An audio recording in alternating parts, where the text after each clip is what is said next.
자, 반갑습니다. 배동찬 교수의 맛있는 돈 이야기의 배동찬입니다. 자, 여러분 반갑습니다. 부동산 시장이라는 거는 뭐 어느 정도로 안전되고 편안해야 되겠죠. 그런데 현재의 부동산 시장을 놓고 본다면 어느 날 갑자기 불장이 되고 마는 것 같아요. 뭐 이러한 사실은 누구나 다 알고 있는 사실인 것 같고요.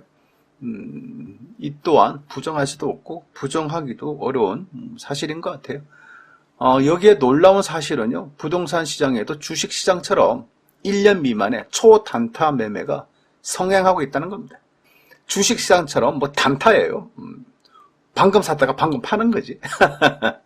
뭐 1%의 이득만 나더라도 주식 시장에서는 뭐 초단타 매매들이 성행되고 있지 않습니까? 이처럼 부동산은 좀 무겁다, 묵직하다.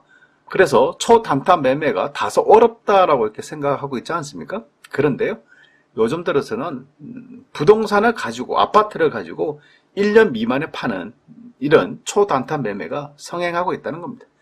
물론 또 이렇게 말을 한다면 사실 보통 사람들 입장이라면 좀 믿을 수가 없는 이야기처럼 생각할 수도 있을 것 같아요.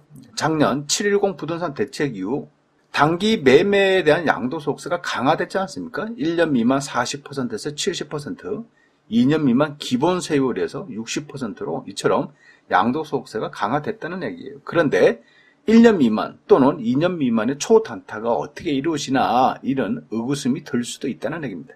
하지만 건설산업연구원의 자료에 의하면요, 수도권의 1년 미만 단기 매매 거래 비율이 2020년 7월 달에는 10.4%에서 2020년 12월 연말에는 11.4%로 이처럼 증가되었으며 2021년 5월 달에는 무려 1년 미만 초단기 매매 수도권에서 13.8%까지 급등하였다는 겁니다. 이를 2017년 1월 달에는 1년 미만 단기 매매가 6% 미만이었지 않습니까? 그런데 2021년 5월 달에는 1년 미만 단기 매매가 무려 13.8%로 2배 가까이 증가되었다는 거예요. 엄청나게 증가되었죠. 이런 단기 매매자들의 급증 이유는 무엇일까요? 그거야 뭐 간단하죠. 부동산 가격 상승에 따른 가수요 증가 및 투기 수요의 증가가 볼 수가 있다는 거겠죠.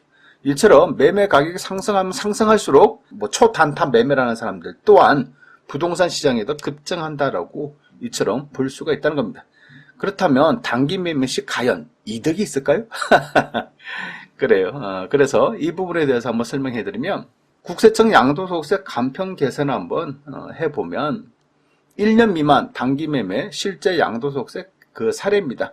취득한 날짜가 2022년 1월 2일 1억 1,000만 원 주고 샀어요. 그리고 양도 날짜는 2021년 8월 2일이죠. 즉 취득한 지 1년 미만이라는 얘기고, 다행히 내가 취득한 금액은 1억 1,000만 원이고 판 금액은 1억 2천만 원 팔았다는 겁니다. 그러면 단순하게 보면 1,000만 원이라는 돈이 생겼다는 거예요. 이를 양도소득세 실제 사례 놓고 한번 비교를 한번 해보죠.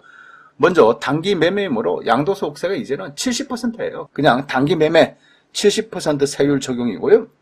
양도가액은 1억 2천만 원을 팔았다는 얘기고, 취득가액은 내가 1억 1,000만 원 주고 샀다는 얘기겠죠. 그래서 1억 1,000만 원에다가 여기에 취득세, 등기비용, 부동산 중개 수수료 등등 필요 경비를 다 합치니까 대략적으로 그냥 255만 원 돈이 들어갔다는 얘기예요. 따라서 양도가액은 1억 2천이고 취득가액은 1억 1,255만 원이 된다는 얘기고요.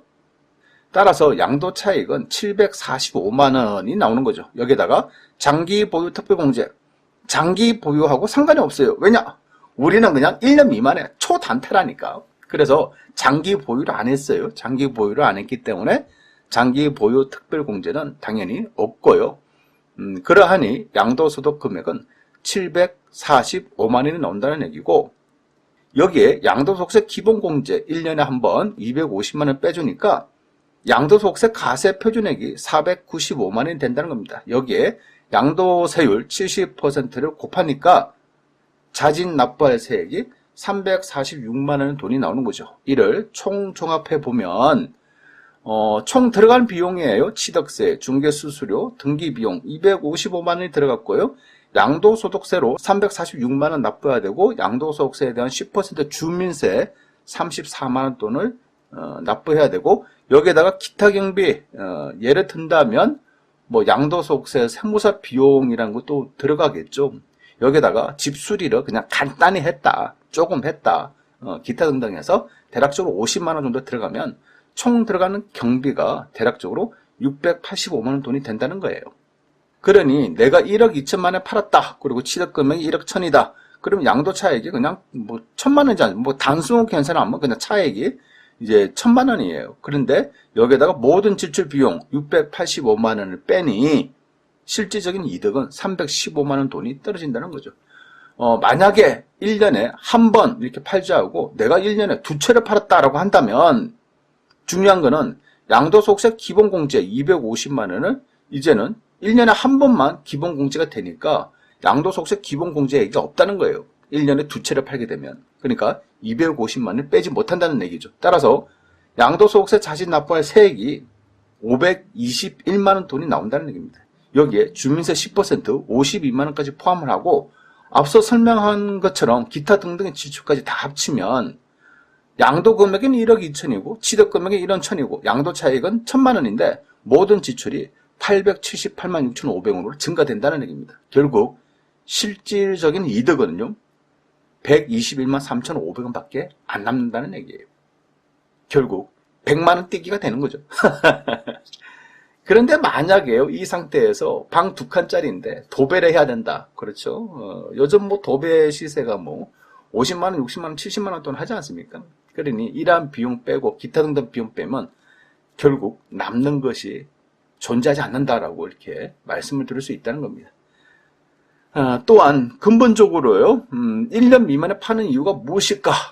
가장 근본적인 원인부터 우리가 좀 알고 있어야 되겠죠. 왜 사람들은 아파트를 샀는데, 부동산을 샀는데 1년 미만에 팔아야 될까? 그렇죠? 만약에 좋은 아파트를 샀다, 그리고 인기 있는 아파트를 샀다면 과연 1년 이내에 팔까요? 그렇지 않겠죠. 대부분의 사람들은 1년 이내에 파는 경우는 극히 일부다라고 생각할 겁니다.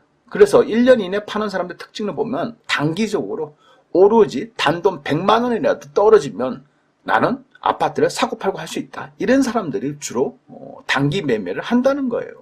그리고 두 번째로 본다면 이거겠죠. 아주 중요한 거죠.